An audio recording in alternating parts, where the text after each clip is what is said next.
પાપણો પણ નીચે નથી થતી. જો અમિત, તને આમ આઘાતમાંથી બહાર લાવવા માટે ઘણા બધા પ્રયત્નો કરી લીધા, પણ તું એક મચક પણ નથી આપતો. અમિત, આઘાતમાંથી બહાર આવ.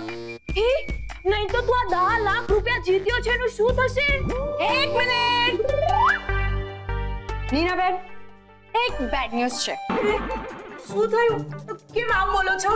તમે જે સમજો છો કે આ લોટરી તમને લાગી છે એ વાત ખોટી છે.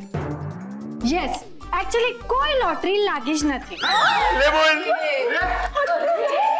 એમ કઈ થોડી ચાલે. અમિતે તો ફોન પર સાંભળ્યું તું.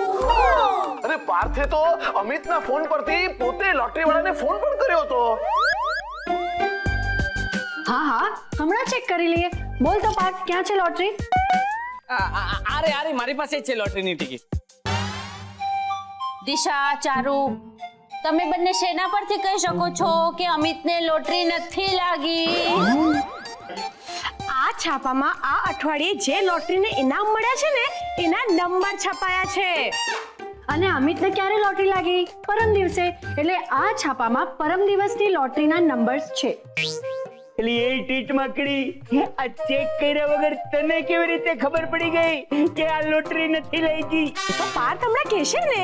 ચાલ પાર્થ બોલ. હા, આ નંબર છે BO333425. અરે ના, અહીંયા તો A0 સિરીઝ છે ને અહીંયા C0 સિરીઝ છે. આજો BO સિરીઝ અહીંયા છે. પાર્થ ફરી નંબર બોલ તો. BO333425. એ ના, પણ અહીંયા તો BO સિરીઝ 333447 લખ્યું છે. હા, અને પાર્થ તું જે નંબર કહે છે ને BO333425 એ તો અહીંયા છે જ નહીં.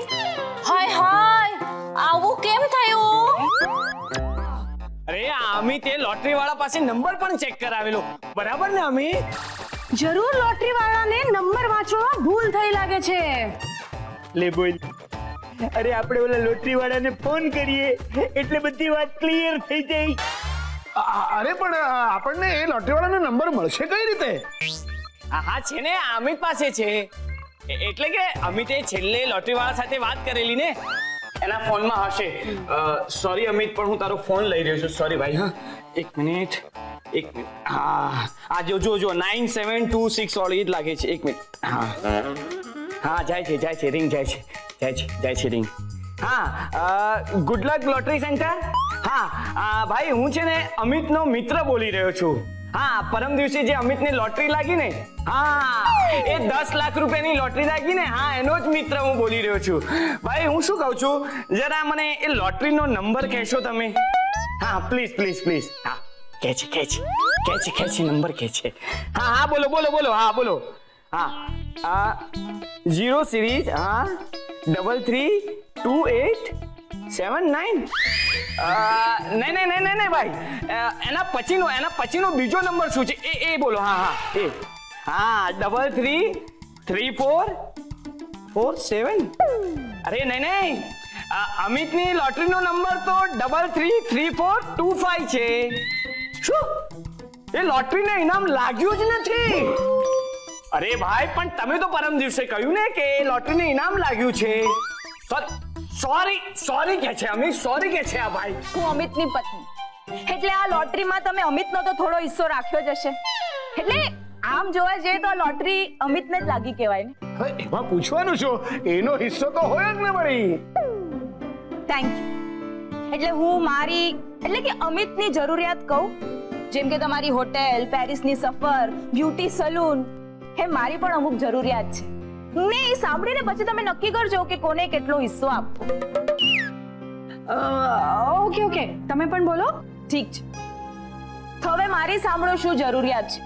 એટલે તમારા જેટલી મોટી જરૂરિયાત નથી મારી.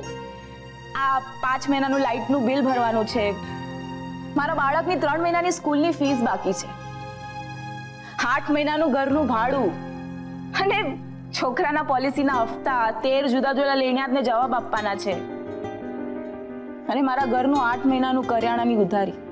નીનાબેન, હવે બોલો, તમને લોકોને શું લાગે છે કોને વધારે પૈસાની જરૂર છે? બેન અમને માફ કરજો. હા સોરી હા, અમે મોહમાં માણસાઈ જ ભૂલી ગયા. નીનાબેન, તમારી જરૂરિયાત સામે અમારી જરૂરિયાત તો કંઈ જ નથી. જોયું નીનાબેન, આ છે મારો પરિવાર. પહેલા જોરદાર ભૂલો કરે પણ પછી ડબલ જોરદાર પસ્તાવો પણ કરે. પેલી ઇનામની રકમ છે ને એ તમારી પાસે જ રાખો, કોઈને આપવાની જરૂર નથી. પણ હા, એક શરત છે. એટલે કે એક શરત એ છે કે હવે અમિતે કોઈ દિવસ લોટરીમાં પૈસા બરબાદ ન કરવા જોઈએ. હું નીના અને મારા બાળકના કસમ ખાઈને કહું છું કે આજ પછી હું ફક્ત મારી મહેનતની કમાઈ ઉપર જ જીવીશ.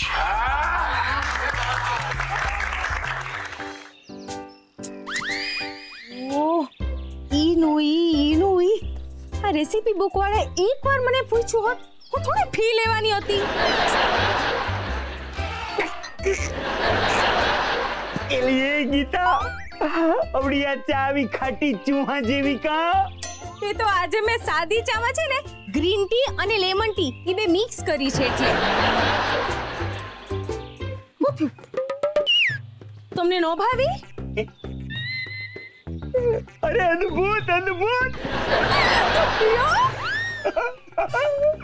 એમાં એવું છે, આવી ટોપના પેટની ચા હોય ને, આમ એક ઘૂંટડે થોડી ઘટઘટાવી જવાય. આવી ચા ને તો 6 મહિના સુધી ચૂકી મારી મારીને પૂરી કરવાની હોય. એ વાત તમારી 100% સાચી હો. પણ ચકુડાના પપ્પા, આ વાનગીની રેસીપી બુક છે ને હાવ નિરાશાજનક છે હો. ઈ નહીં વાનગી, ઈ નહીં જૂની અને જાણીતી વાનગી બનાવવાની રીત, કાંઈ જુદું નહીં, કાંઈ નવું નહીં. આખી ચોપડીમાં છે ને એક પણ વાનગી નવી રીતે બનાવાય એવું કઈ લખ્યું જ નથી. બોલો.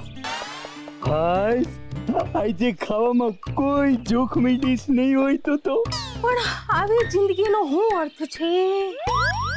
એલી કેવી જિંદગીનો? એ રોજ સવારે ઈનું ઈ રાંધવું, ઈનું ઈ જ પીરસવું ને ઈનું ઈ જ ખાવું. તમને ખબર છે, સદીઓથી ચોખા પાણીમાં જ બાફવામાં આવે છે અને રોટલી બનાવવા માટે લોટમાં પાણી નાખી એને ગૂંદવામાં આવે છે. અને શાક અને દાળ ને ટેસ્ટી બનાવવા ઈ જ મરી, મસાલા, મીઠું, રાઈ, ઈનો ઈ જ વઘાર. હા તો હવે બીજું શું કરવાનું? અરે કંઈક અલગ કરવું જોઈએ. જુઓ, આપણું લોકજીવન કેટલું બધું આગળ વધી ગયું છે. પહેલાના જમાનામાં માનવી બધે હાલીને જતા, પછી પૈડાની શોધ થઈ, પછી પૈડામાંથી બળદગાડી બની, સાયકલ બની, સ્કૂટર બન્યું, પછી છેવટે કાર બની. હા, પણ એ વાતનું અટાણે અહીંયા શું છે? હા, તો ઈ જમાનામાં જ્યારે લોકો બધે હાલીને જતા ને, ત્યારે જે રસોઈની રીત હતી ને બનાવવાની, આજે પણ ઈ જ રીત છે બોલો રસોઈની બનાવવાની. માણસ એટલું બધું આગળ વધી ગયું, પણ સ્વાદ ઈનું ઈ, કઈ બદલાવ જ નહીં. આ બરાબર નો કહેવાય. એલી એ ગીતા, તારે છે ને કોક સ્પેશિયલિસ્ટ પાસે પોગી જવું જોઈએ હો. એમ રસોઈ સ્પેશિયલિસ્ટ ને? ના, મગજના સ્પેશિયલિસ્ટ પાસે. હું શું કહું છું, આપણે બીજી વાનગી ટ્રાય કરીએ? રોટલી.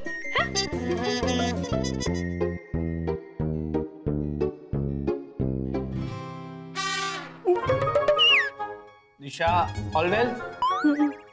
એલી એ છોકરી તને કઈ થાય છે દીકરા?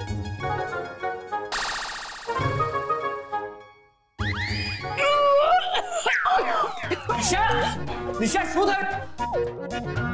ગીતા, હું કહ્યું ને તને પૂછે રાખતો તો હું રહેતું છે પણ તમારે અંધારામાં જ રાખો. એ વાંદરા લાઈટો ચાલુ કર. અરે એક મિનિટ, અરે અંધારાના કારણે દિશાને ઉલટી થાય, હું શું કરું? અક્કલ મઠી, માણાના ગળા નીચે એક કોળિયો ન ઉતરે એવી રસોઈના પ્રયોગ કરવાનો હું મતલબ છે ગીતા? આજ પછી ખબરદાર જો તે ઘરના રહોડામાં પગ મૂક્યો છે તો કરું દબાવી દે. પપ્પા, મારી વાત સાંભળો પપ્પા.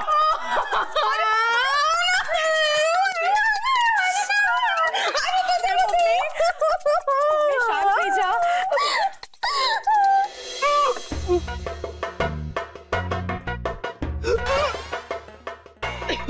દિશા, શું થયું દિશા તને શું થાય છે? ઉલટી થાય છે. એક કામ કર, આ પરફ્યુમ શું, જલ્દી તારો હાથ લાવ. પરફ્યુમ શું સારું લાગશે તને? સારું લાગે છે? હજી પણ એક કામ કર, આપણા ઘરનું પાણી પીતું સારું લાગશે તને? સારું લાગે છે? Better. Very good, very good.